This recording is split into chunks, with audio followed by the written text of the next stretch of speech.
کو اختیار دیا، عقل دی، سوجھ بوجھ دی اور دو منزلیں اس کے سامنے رکھ دی۔ اے انسان، آخرت میں تیری دو منزلیں ہیں، منزل تم نے چننا ہے، منزل تم نے سلیکٹ کرنا ہے، منزل تم نے مقرر کرنا ہے کہ تمہیں کہاں جانا ہے۔ اب آئیے ان دونوں منزلوں کو کیا کہتے ہیں؟ ایک کو جنت کہتے ہیں جہاں آرام ہی آرام ہے، ایک کو جنت کہتے ہیں جہاں جو مانگو گے بلکہ مانگنے کی نوبت نہیں آئے گی، صرف سوچ لو گے تو وہ چیز حاصل کر دی جائے گی۔ اور ایک بات آپ کو بتاؤں، حوروں کی بات اپنی جگہ، غلما کی بات اپنی جگہ، شیر و شربت کی بات اپنی جگہ، نہروں کی بات اپنی جگہ، درختوں کی بات اپنی جگہ، طوبا کی بات اپنی جگہ، چرند پرند کی بات اپنی جگہ، جنت کے محلوں کی بات اپنی جگہ۔ ہم عشق کے بندے ہیں، ہمارے لیے تو یہ ہے کہ جنت اس مقام کو کہتے ہیں جہاں مصطفیٰ جان رحمت کا دیدار نصیب ہونے والا ہے۔ یہاں پہ دیکھے جس کا کلمہ پڑھتے ہیں جنت میں بار بار ان کا دیدار کریں گے۔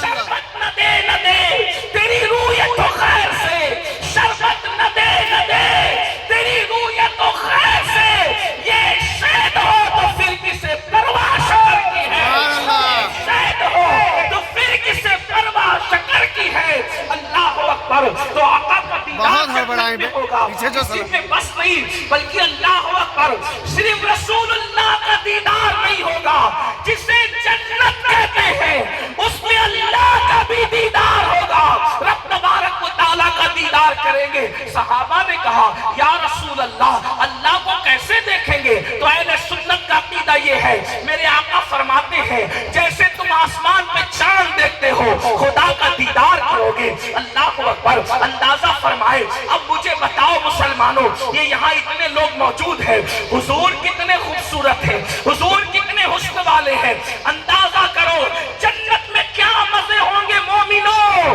کہ رسول اللہ کے حسن کا یہ عالم ہے تو اللہ کے حسن کا عالم کیا ہوگا؟ انسان جنت میں اللہ کا دیدار کرے، اس لیے جنت کا مذاق نہ اڑایا کرو۔ اور اس کے بعد دوسرا ٹھکانہ ہے جہنم، دوسرا ٹھکانہ ہے جہنم۔ اب یہ جنت اور جہنم، میں نے جنت کی ایک ہلکی سی آپ کے سامنے اس کی تصویر پیش کر دی، اشارہ پیش کر دیا۔ اس مومن کے لیے تو اس سے بڑی کوئی بات نہیں کہ رسول اللہ کا دیدار ہوگا۔ حضور کا ایک بات صرف رسول اللہ کا نہیں بلکہ غوث اعظم، غریب نواز، اللہ والوں کا، ولیوں کا، صحابہ کا دیدار ہوگا۔ اگر آپ کے ماں باپ بھی جنتی ہے، آپ کی اولاد بھی جنتی ہے تو اللہ پاک سارے کنبے کو ملا دے گا۔ بلکہ ایک بات یہ بھی بتاؤں، یہاں رسول اللہ کی محفل سجاتے ہو، اللہ اکبر، بڑی خوبصورت بات یاد آ گئی۔ عنوان کی طرف جانے سے پہلے حضور کی نعتیں پڑھتے ہو، آقا پہ سلام پڑھتے ہو، میلاد کی محفلیں کرتے ہو، سرکار کے نام پہ مر مٹنے کی باتیں کرتے ہو، آقا کے نام پر اللہ اکبر سب کچھ تک دینے کی بات کرتے ہو۔ جنت میں کون کس کے ساتھ رہے گا؟ ایک مرتبہ ایک صحابی حضرت سیدنا ثوبان رضی اللہ تعالیٰ عنہ بارگاہ رسالت میں آئے، بڑے متفکر تھے۔ آقا نے پوچھا ثوبان، آخر تجھے فکر کس بات کی ہے؟ عرض کیا یا رسول اللہ صلی اللہ علیہ وآلہ وسلم، میں آپ کے بغیر رہ نہیں پاتا، آپ کے بغیر گھر جاتا ہوں تو بے چین ہوتا ہوں، گھر کی چار دیواری میں دل نہیں لگتا، بے قرار ہو جاتا ہوں، تڑپ جاتا ہوں۔ یا رسول اللہ، جب یہاں آپ کے بغیر نہیں رہ پاتا تو جنت میں آپ کہاں ہوں گے؟ ہم کہاں ہوں گے؟ تو میرے آقا، ہم آپ کے بغیر کیسے رہ سکتے ہیں؟ تو میرے کریم آقا نے فرمایا کیا تم مجھ سے محبت کرتا ہے؟ یا رسول اللہ، محبت ہی کی وجہ سے تو آپ کے بغیر نہیں رہ سکتا۔ تو آقا فرماتے ہیں اے ثوبان، اگر تم مجھ سے محبت کرتا ہے، المرء مع من حبا، جو دنیا میں جس سے محبت کرے گا جنت میں اسی کے ساتھ رہے گا۔ نعرہ تکبیر، نعرہ رسالت۔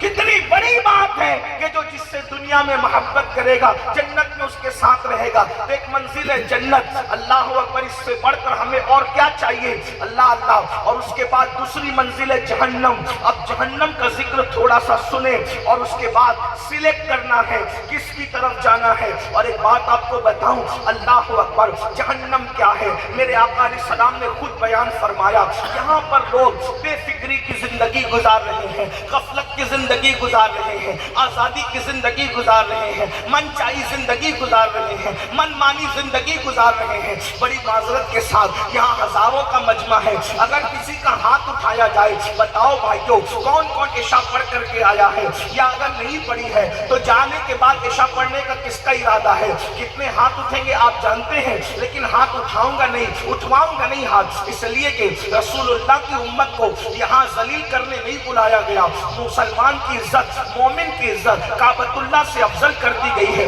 مسلمان کی حرمت کعبۃ اللہ سے بڑھا دی گئی ہے، اس لیے ہاتھ اٹھا کر ذلیل نہیں کروانا۔ لیکن صرف اپنے آپ میں ڈوب کر سوچو، میرے آقا علیہ السلام کے پیارے دیوانوں، بتاؤ تو صحیح، نماز نہ پڑھو اور اس کے بعد جنت کا خواب دیکھو۔ یہ علماء کرام میری پشت پر موجود ہے میرے بھائیوں، ہو سکتا ہے آپ سوچتے ہوں گے آخر یہ مولوی لوگ اتنا نماز پر زور کیوں دیتے ہیں؟ تو میں اپنے بھائیوں سے کہتا ہوں میرے بھائی، مولوی کی کیا حیثیت ہے، ہم کیوں زور دیں؟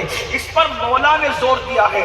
پورے قرآن میں کسی عبادت کا حکم 1 مرتبہ، کسی عبادت کا حکم 2 مرتبہ، کسی عبادت کا حکم 3 یا 4 مرتبہ، لیکن نماز ایسی عبادت ہے، یاد رکھنا، جملے پر توجہ کرنا۔ اپنے جوانوں سے میں کہتا ہوں، پھر کہہ رہا ہوں، واللہ میں کوئی خطاب اور تقریر کے لیے آیا بھی نہیں، اور نہ میں کوئی باضابطہ خطیب ہوں، نہ میں کوئی خطابت کا فن جانتا ہوں، صرف ٹوٹا ہوا دل لے کر اپنی قوم کے جوانوں کے سامنے دل کا درد لے کر کے حاضر ہوا ہوں۔